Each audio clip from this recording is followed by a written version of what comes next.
Coogs house.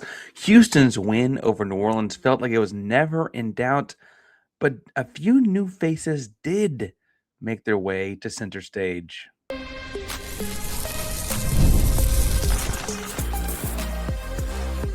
You are Locked On Cougs, your daily podcast on the Houston Cougars, part of the Locked On Podcast Network, your team every day.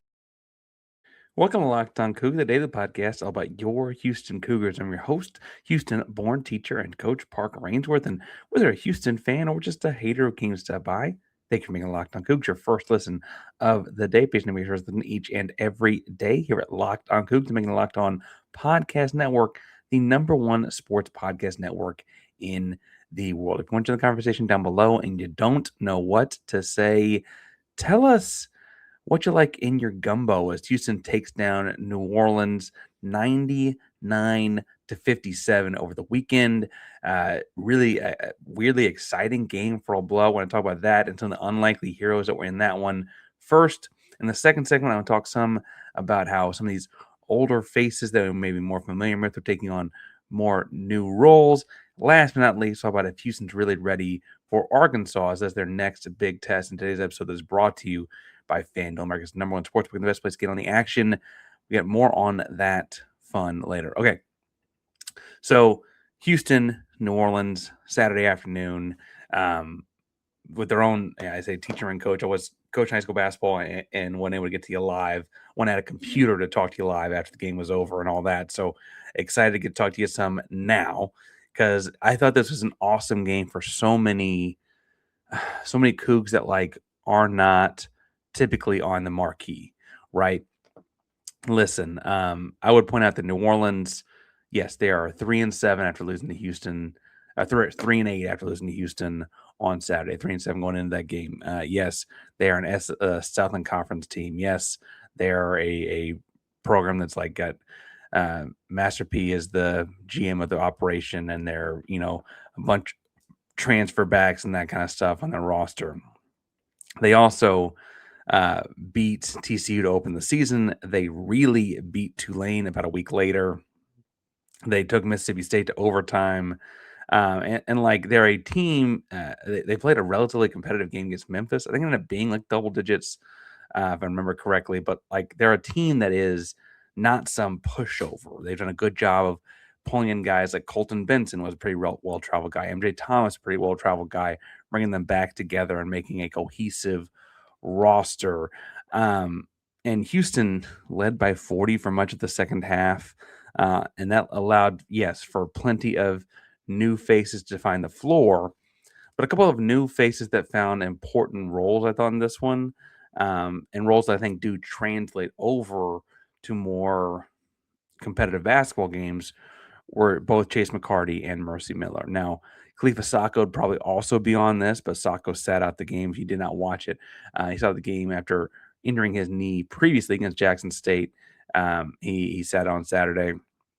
They haven't come out, I think, too serious, but he was not in a brace or anything visibly on the sideline. So I think that's a good sign on things. But I think Chase McCarty is a name that we saw. He did things on Saturday that I think will translate to important competitive basketball games. Not saying that every game's not important, right? But like this game, once Houston opened up, was never really in doubt. And McCarty, I think, showed why he can be an important part of the roster in a stretch for positional flexibility kind of way. He came in right away and he replaced Chris Sinak in the second half when Sinak got his fourth foul. And he immediately, after a side screen, floated to one corner, hit a three. About two possessions later, floats to the other corner, hits another three. A couple minutes later, floats to the top, like the right wing or so, hits another three. He's a very good shooter from the outside with a big guy body that can be that shorter, undersized forward. He got some length and muscle on his frame now after registering last year, putting on some good weight, kind of be able to make up for not being 6'9", 6'10". He can do some of that more muscly kind of stuff. I thought the sequence that he gets fouled attacking the rim, makes his free throws. The next defensive possession has a block, and then after the block, his follow through takes him on like a little bit of a leak out the rebound gets kicked ahead to him and he has a fast break dunk.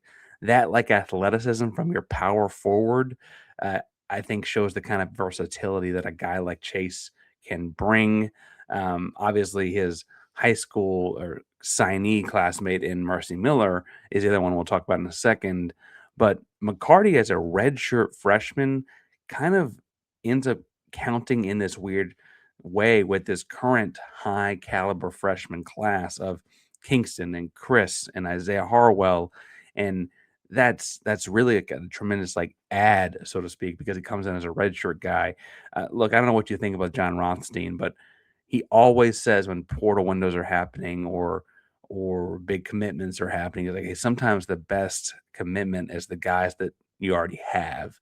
And I think Chase McCarty is showing how like they had one of those kinds of guys as a redshirt guy last year, and obviously he's put a lot of time in on a shot, but he is physically so much more developed that he can really play the 3 and the 4 for the team right now. I will say, obviously, with Sinak being a projected lottery pick, he'll play behind Chris. I don't think he's ever taken that spot or anything, but because they both stretch the floor and can both guard multiple big guys and little guy type of positions, I do think they offer the same kind of positional versatility. It's great to have the guy in your back pocket. We saw that shown off on Saturday. Similar note, I thought Mercy Miller showed up and did a lot. So Mercy, we should back up. Mercy broke 60 in a high school game.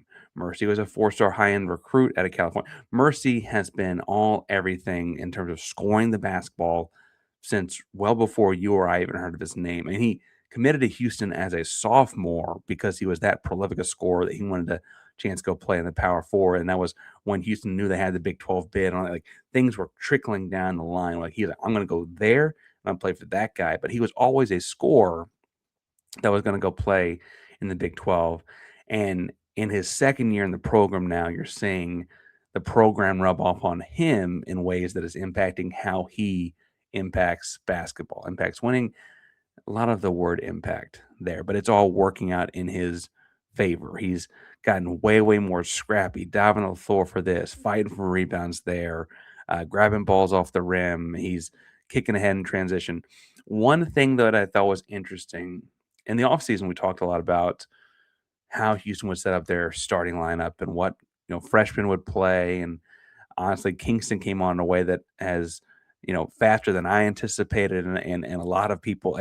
Kingston Flemings has been tremendous, but he's also a second point guard. You have 2 point guards in the starting lineup, and most people say, okay, well, like your backup point guard can't just be your starting off guard. Like you need someone to kind of run that second unit to come in when foul in trouble, tired, tournament games, whatever. And I thought it was interesting. It was only for a few minutes. It really more just over a handful of possessions, but around the 10-9 minute mark of the second half, Mercy, once they sub Milos Uzan out, took over the point guard roles and kind of ran the offense for a second. Now, he also passed that duty off to Isaiah Harwell at one point in the second half. He didn't hold on to it. Sampson said after the game, the post game, that they were trying a lot of things to get on video to kind of see what they liked and what stuck and what didn't. That's kind of this, 2 games left in December before you get to conference play. They got a lot of practice days. I want to get some stuff on video, right? I thought those minutes were interesting, and I frankly thought Mercy's minutes at point guard were encouraging. I don't know that he's a natural one by any stretch. I don't know that he even does it necessarily this season. But if Mercy at 6'4" can have more of those kinds of responsibilities, A, he's probably a pro with the way he scores the basketball. And B, having a third option at that spot would be, frankly, kind of shocking given how many backup point guard problems the Houston Cougars have had for the last several seasons, really, right? It's been kind of challenging to find that second unit's ball handler.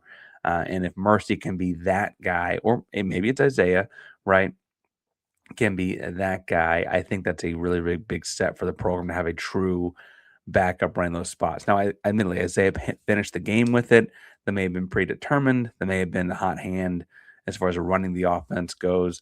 Either way, I thought Mercy has shown that he's becoming the loose ball, diving the ball down the floor. A lot of Ramon Walker translating, like rubbing off on him. Haven't played together for a while now.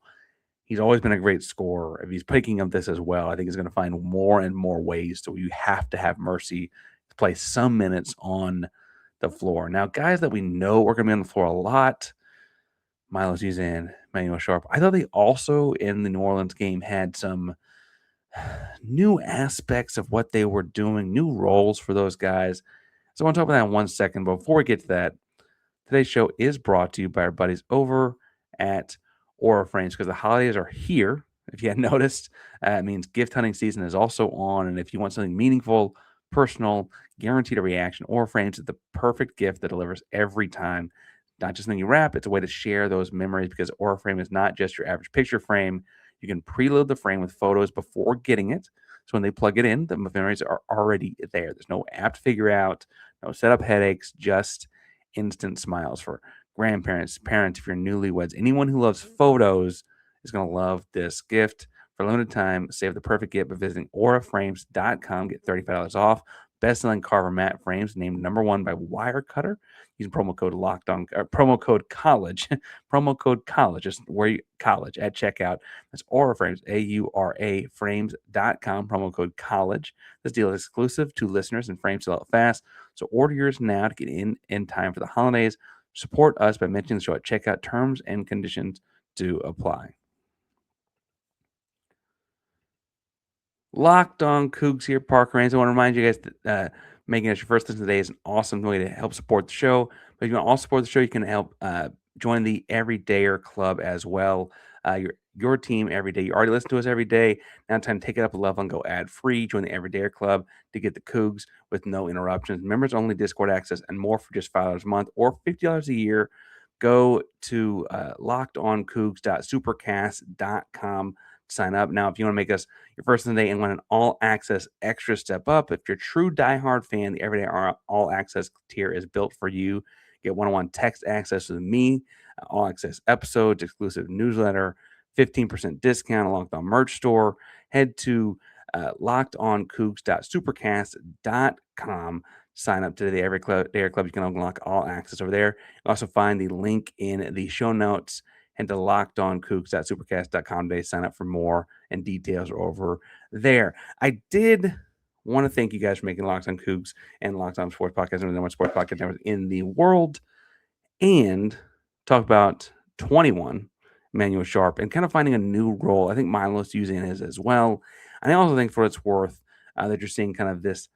That's what this part of the season's really been about for Houston, is these older veteran guys are finding new molds as they move on in this season. Emanuel, I think, though, you've seen him kind of take on this, like, I'm going to cover their best perimeter player kind of position. Emanuel was covering Colton Benson for a large stretch of this game. Colton Benson is I guess he graduated high school 5 years ago. We did a year, he went to West Point Preps Academy, and then he's son of a coach, and he bounced around some as D1 players do these days. He's obviously a high point man for them at New Orleans right now. Shoots almost 40% from three. Emanuel Sharp shut him down. Look, I guess he finished with 2 points and a turnover. It felt like Colton Benson wasn't there. It felt like he was erased from the game, and that's what Houston is always. That's a Sampson thing, is they take your best player away, they make you beat him with one hand tied behind your back. It's like what Belichick did in his best days with the New England Patriots, where he's like, hey, we're going to double team your best receiver and somebody else has to beat us today. It's what Houston's known for doing defensively, but that it shifted to becoming Emmanuel's job, I think, is, look, it's unreal. When you go back and listen to episodes of this show from Emmanuel's freshman year, he had bad injury as a senior in high school, and we we talked about that ad nauseum and all that, but he was not a great defender his freshman year. He was a physical guy, he was an aggressive guy, and he was a great shooter. Defense was not his thing, and it's not that he didn't want to be or where the effort wasn't there, just wasn't something he was good at. By his senior season, he's grown into like, hey, cover the best guy, lock him down, and he does it. And I think that's a cool growth maturity you get to see. Of course, this show has been around roughly that same amount of time, but also that you're seeing it happen for this guy that's been like a part of this like meteoric rise of the program nationally, right? And it's a cool thing to get to watch happen. He's a great leader for the program too, leads by example, physical, still the same hyper aggressive kid. They call him Crash, right? Because of the way he throws his body around. Still a tremendous 3-point shooter too. But that he's added this element to his resume where he's like also the lockdown perimeter defender is significant. He also throws his body and he's attacking closeouts better. He's getting the rim better. He's doing great things. He didn't need to score much over the weekend. He was 3 of 6 from the field. Had just where that add up to? Oh, I lost my page here. 3 of 6 in the field with a couple threes, so he had 8 points. But he why is this wrong? I don't know why my stats are wrong here. But I'm not going to talk about the 4-letter network. But I I think that's a really important growth for his game, but also just like the program signals a lot. The other guy I thought was impressive in the way that his role is changing this year is Milos. Milos played almost 30 minutes, and I'll talk about why that's important in a second. He had 10 assists, no turnovers.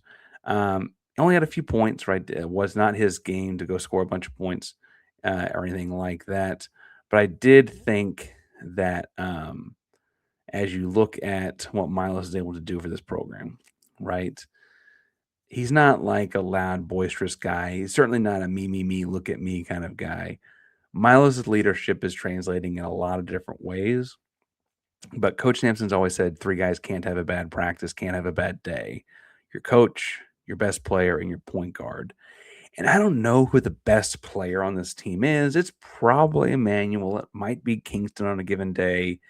I know the point guard's still Milos. Even with Kingston out there running a lot of the show, you see it in the way Milos dictates things, right? And in this game, he was able to control the pace, control the flow, and kind of just pick who was going to get to score next for Houston almost at will, right? And he was able to get in the lane. There was a stretch at the start of the second half where it was like, okay, we need Chris Sinak involved. Okay, well, let's run this span action here. We're going to elevate him there on the backside of this, that like shoot him into this open gap, like all these different actions. And he's just sitting there pointing and dictating and drilling the ball around to make sure the ball got to the right spot.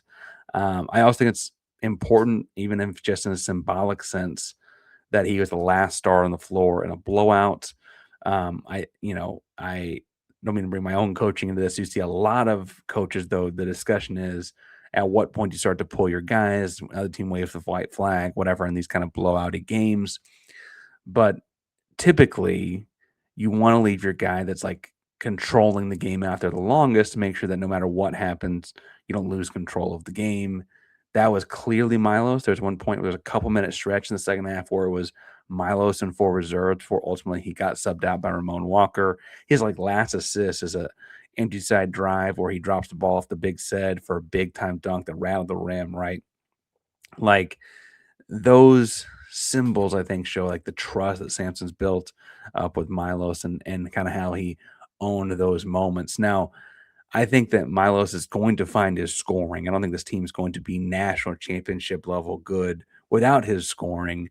But I think what you're seeing is at this point in the season, especially when they're playing New Orleans or Jackson State last week or whatever, I think what you're seeing is that they're finding other ways for him to lead. And then when they play Arkansas next weekend or when they play Arizona in a couple months or whatever, you may need him to score some more. Now, I don't know how you turn that on and off or how you ease into that. I know that he only took 8 shots over the weekend in 30 minutes. And, typically you see like Emanuel Sharp took 6 shots, but he played 19 minutes.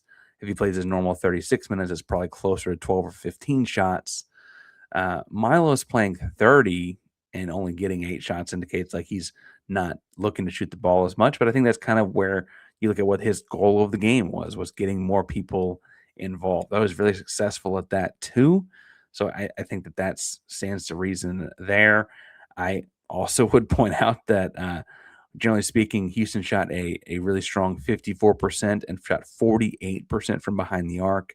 Much of that is Milos finding guys open in their spots. Yes, McCarty going 3 for 4 behind the arc, Emanuel going 2 from 3 behind the arc. Those kind of up your statistics, so to speak. But really, really strong day shooting for Houston there. I think that has to do with what Milos is doing the offensive side.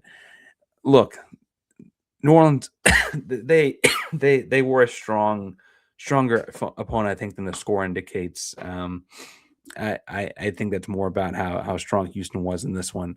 But Houston's got a much bigger test this weekend. Houston plays Arkansas in I'm about to say New Jersey. I'm about to say Brooklyn because that's what it originally was, but in New Jersey. I want to talk about if Houston's really ready for that after this game, what that could look like. Kind of a first look at what Arkansas could be in a second. Before we get there, today's show is brought to you by our buddies over at FanDuel because NFL Sundays can move fast. One big play, and suddenly everything feels a lot different. That's what makes live betting with FanDuel so exciting. You're not just watching the game, you're watching it in real time. With FanDuel, you can place live bets as the action unfolds, make every drive, every momentum swing, and every highlight moment count. With live betting, it's the best when the game starts to shift. Someone gets hot, defense tightens up, momentum flips on a turnover, whatever the case may be. FanDuel is to jump in on the action in that moment. So it would be right in the middle of the action of the season. Visit FanDuel.com. Place your live NFL bets all season long. FanDuel. The game moves fast, and so can you. Parker Ainsworth locked on Coogs here. And I think a natural question after Houston has another blowout win, after several blowout wins thus far in the last couple weeks here, right? We had Jackson State last week. Florida State ended up being a 15-point win before that. People feel, okay, Houston's feeling good. Houston came out of Vegas, had some questions to answer, feeling okay, whatever, right? How do we feel about going into Arkansas? Arkansas has had an impressive schedule so far. I don't mean to downplay what they've done. Arkansas just beat Texas Tech. They also beat Louisville by 9. They beat who else? They had another Power 4 win, I believe. They lost to Michigan State by 3 points early in the season and lost to Duke by 9 a couple weeks ago. Strong program. We get to watch them versus Queens on Queens College on Tuesday. And Arkansas is led by a trio of guards, and one comes off the bench, and kind of an interesting setup they've got going on there with Calipari. And I think that's interesting because you could have multiple heads of the snake here, right? As you look at Arkansas, Darius Acuff is a projected one and done freshman. He was looking at Houston for a while. He's a really, really strong, physically strong. And I mean, just in his game, he's big shoulders, bowling ball looking shoulders, shoots almost 42% from 3. He plays off of 2 feet, one in the lane. He's sturdy. He controls the pace. The DJ Wagner is his starting off guard. He's the veteran. He's traveled with Calipari from Kentucky. He's been around the program and the culture that Calipari's trying to build for a minute now. More of a defender, I think, than Acuff is. Malik Thomas comes off the bench and shoots the ball really well. He's a longer guy. He's their second leading scorer, even though he's another guard that comes off the bench. And what I'm really interested to see in this game this weekend, and I want to win this game as a Houston Cougar. I want to see them pull this one out. I also am not writing my whole season on how a game against Arkansas in mid-December goes. I'm interested to see how this matchup goes because Arkansas, Calipari, they're going to have great guard play. I will say, though, I think Houston's trio of guards in Kingston Fleming and Milos Uzan and Emanuel Sharp are as good as anyone in America. And I think that's what makes this matchup so intriguing is okay, for a stretch of the game, it's going to be those 3 versus those 3 matched up, right? That's how it's going to pair up across the court. And Houston's got some defensive length, some defensive. The scheme's always going to be strong. And frankly, some tough shot making out of Emanuel and Kingston. You also know that the 2 seniors at Houston actually make them, even with Kingston Fleming, the much older group relative to Acuff and Thomas and Wagner, where Malik Thomas and Acuff are both freshmen. And how does that play into this? Maybe. Look, I don't mean to say that the Texas Tech game is all of everything. Texas Tech at one point was in the top 10. I'll be interested to see where they are as the week tips off. This was Texas Tech's third ball, and so I don't think they'll drop out, but they'll probably be somewhere closer to the 20 to 25 range. And Texas Tech's got their own things to figure out, right? So maybe they're figuring that kind of stuff out after the Arkansas game. The little bit of that game I did get to watch, though, and we'll watch a lot more of it before they play on Saturday and talk more about how that impacts that game, notes from that can impact how I feel about this matchup. Um, the one thing I will say, though, is it looked like to me when all the cards are down, Arkansas is able to kind of fall to their forward. And so, like, suddenly there's a matchup of guards actually come more like, hey, they become a wash. And Trevon Brazil, their forward, his matchup with Chris Sinak, and it's their senior versus Houston's freshman. Does that really become more of the play here? Does that really become where you see things happen? Like Sinak is a rebounding machine. I don't think people are fully understanding how like the incredible he had one rebound against New Orleans where like rose up over the top and just he didn't have to, but he's like snatched it with a horizontal arm and tucked the ball in. He's a violent rebounder in a way that's really, really impressive. But Trevon Brazil is a veteran guy for Arkansas. It's going to kind of push his weight around and frankly has some time on task playing college basketball, understands angles and shot timing and all that kind of stuff too. And is that going to be the matchup in this one that actually kind of seals the deal? It's a fascinating pair of teams to watch. It's also two teams that are coached by guys that are diametrically opposite, but both Hall of Famers, and Calipari and Sampson. Calipari is microwaves, one and done, get guys to the league, figure this thing out that way. Sampson is culture, turning two stars into NBA players and really, building a program from the ground up and how those things are opposite, but also both successful is a fascinating part of this as well. I do think Houston's in a good spot going into this one. I also kind of appreciate that Houston doesn't have any more games between Saturday and next Saturday. They have some time to prepare. I imagine they go really hard for the first few days of that week too to kind of keep in game shape and kind of keep working before getting ready for the game a little bit more. I don't know. Just make sure your legs are at their best on Saturday kind of way. But I will say that playing this on a neutral site probably actually helps Houston. And Arkansas is interesting in that, Calipari and Kentucky were a national brand, and Arkansas is growing to that as well. I think Arkansas is also going to be a really big SEC brand in a different kind of way and all of that. We'll see how that grows over time. I don't know that they're there right now, and I think the neutral site may help Houston in all of this. Not that Houston's a natural brand either, but playing this in Arkansas would be a whole lot more difficult. Playing this in the deep South may be a whole lot more difficult. And they were, we joked on this show like, hey, just play it in DFW because it's halfway in between or whatever. That would have been a very Arkansas crowd as well. Playing this in New Jersey may ultimately help Houston in some ways too. Whereas like Houston's last neutral site game was, I guess besides Vegas, wasn't Birmingham. That was not really a neutral site, right? So this one may feel more so, and having played that Birmingham game may ultimately help Houston pull this out, right? If you look at the road games for Arkansas, they did have to go to Michigan State to start the season, but as of late, they hosted Duke, they hosted Tech.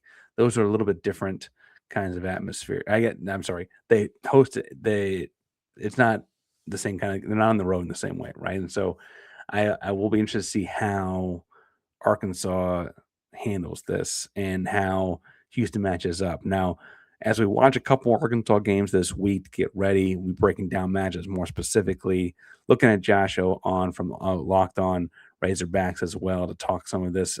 Obviously, they got their own football coaching search and all that, and that always takes precedent for some of those SEC guys. We're hoping to break down the basketball matchup very, very soon. Lots of fun stuff on the way this week. You're going to start hearing more portal names coming out. We have Big 12s involved in private equity. Like, what is that even about? All kinds of fun stuff going on with Locked On Coogs each and every day. Plus, the Everydayer Club's offering extra content each and every day. So hit subscribe, hit the bell so you know when things go live. Locked On Coogs is primarily Locked On Podcast Network. That means your team every day. Go Coogs.